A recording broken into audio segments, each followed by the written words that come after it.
ओम शांति। प्यारे बाबा, हम बच्चों की झोली वरदानों से भर देते हैं। प्रतिदिन मुरली में बाबा हमें वरदान देते हैं। ढेर सारे वरदान हम बच्चों को प्राप्त हैं, लेकिन ये वरदान हमारे जीवन का हिस्सा कैसे बने, उसकी क्या विधि है? उसकी विधि ये है कि जो बाबा का वरदान है, अगर हम उस दिन उसको यूज़ कर लेते हैं, अपने जीवन में प्रैक्टिकल में ले आते हैं, तो हम उस वरदान को प्राप्त कर लेते हैं। वो बाबा की ब्लेसिंग मिल जाती है हमें, क्योंकि जो बाबा ने कहा उसको हमने अपने प्रैक्टिकल जीवन में किया, तो बाबा की आशीर्वाद भी हम बच्चों को प्राप्त होती है।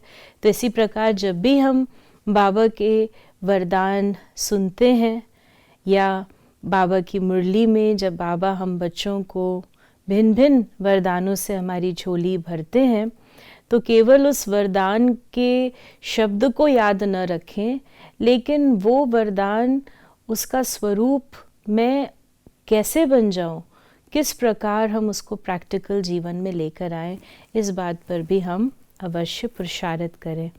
तो आइए सुनते हैं आज की मुरली से। आज बाबा ने हम बच्चों को क्या वरदान दिया। आज 25 नवंबर है 2021। बाबा ने कहा, ईश्वरीय अथॉरिटी द्वारा संकल्प व बुद्धि को ऑर्डर प्रमाण चलाने वाले मास्टर सर्वशक्तिवान भव। तो बाबा ने हम बच्चों को वरदान दिया मास्टर सर्वशक्तिवान का, और इसके लिए हमें क्या यूज़ करनी है? ईश्वरीय अथॉरिटी। अब बाबा ने हम बच्चों को ईश्वरीय अथॉरिटी क्या है ये भी बतलाया। जिस प्रकार हम अपने हाथ और पाँव को जैसे चाहे वैसे उठाते हैं, नीचे करते हैं, हमें पता है कि ये मेरा हाथ है, मेरा अधिकार है इस हाथ पर, तो हम चाहे तो उठाएं, चाहे तो नीचे रखें। तो इसी प्रकार हमारी जो सूक्ष्म कर्म इंद्रियां हैं, हमारा मन, हमारे संकल्प और हमारी बुद्धि, क्या हम उन्हें भी ऑर्डर प्रमाण चलाते हैं?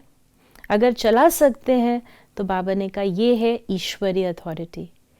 क्योंकि जब हम देह अभिमान में हैं तो हमें लगता है ये मेरा शरीर है, हम जैसे चाहें इसे चलाएं। आत्म अभिमानी होंगे, आत्मिक और ईश्वरीय अथॉरिटी होगी, तो हम मन और बुद्धि को भी अधिकार से चलाएंगे कि मन भाग रहा है, लेकिन वो मन मेरा है, तो हम उसे कंट्रोल कर सकते हैं। दूसरी चीज़ बाबा ने बताई कि जिस प्रकार हमें आवाज़ में आना सहज लगता है, उसी प्रकार आवाज़ से परे जाना भी उतना ही सहज लगे। आवाज़ जो ध्वनि है, वाणी है, वो केवल इस कर्म क्षेत्र पर है, इस मनुष्य सृष्टि पर है, 5 तत्वों की सृष्टि पर है। ना सूक्ष्म वतन में कोई आवाज़ है और ना ही मूल वतन अर्थात परम धाम में कोई आवाज़ है। तो जितना जितना हम देही अभिमानी स्थिति में होते हैं, ईश्वरीय अथॉरिटी को यूज़ करते हैं, तो हमें अपना ओरिजिनल स्वरूप याद आता है। वो आवाज़ से परे स्थिति मेरी एक्चुअल स्टेज है। तो बाबा ने कहा इसका अभ्यास हम करेंगे तो साक्षात्कार मूर्त बन जाएंगे। और बाबा ने एक और चीज़ बताई कि ये अभ्यास हमारा बहुत सहज हो जाए।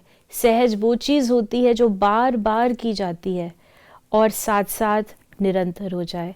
तो आज अवश्य ही हम इस वरदान को अपने जीवन में कैसे लाएंगे, इसका हम अभ्यास करें।